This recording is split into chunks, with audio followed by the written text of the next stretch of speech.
staying with President Trump. He sent out a flurry of tweets today, fresh off his weekend rally in Tulsa, one specifically going after his former national security advisor who wrote a tell-all book. And one senator is calling for an investigation over a firing. White House correspondent Owen Jensen reports now. Owen? Tracy, here at the White House, President Trump let loose on Twitter today saying mail-in ballots will lead to rigged elections, and he had some choice words for John Bolton, as did his press secretary. Press Secretary Kayleigh McEnany briefing reporters. John Bolton has completely discredited himself. Multiple senior administration officials are on the record exposing his lies. Tuesday, the highly critical Bolton book comes out. Today, President Donald Trump tweeted, "I gave John Bolton a chance. He turned out to be grossly incompetent and a liar." Ladies and gentlemen of Oklahoma, the best is yet to come. At the Tulsa rally, the president promised better days ahead and defended his pandemic response. I saved hundreds of thousands of lives.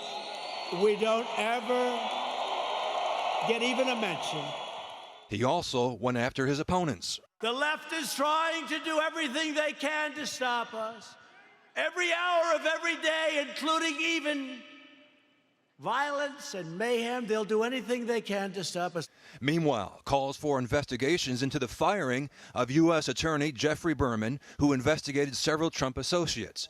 According to the Wall Street Journal, Berman refused to sign a letter criticizing Mayor de Blasio for enforcing social distancing rules to block religious gatherings, but not protests. The real unanswered question here is, why did the president and Mr. Barr do it?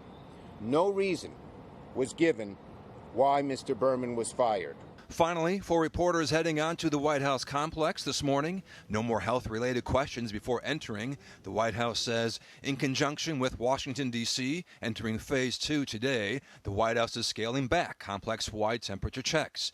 But in Miami, COVID cases growing. The mayor there worries. We are obviously extremely concerned. Now, back to that White House statement. Of course, any reporters near the president or vice president will continue to get the full array of testing. And in New York City, stores and offices have reopened, as well as restaurants, but you'll be seated outside to eat. Tracy? White House correspondent Owen Jensen reporting for us tonight. Thank you so much, Owen.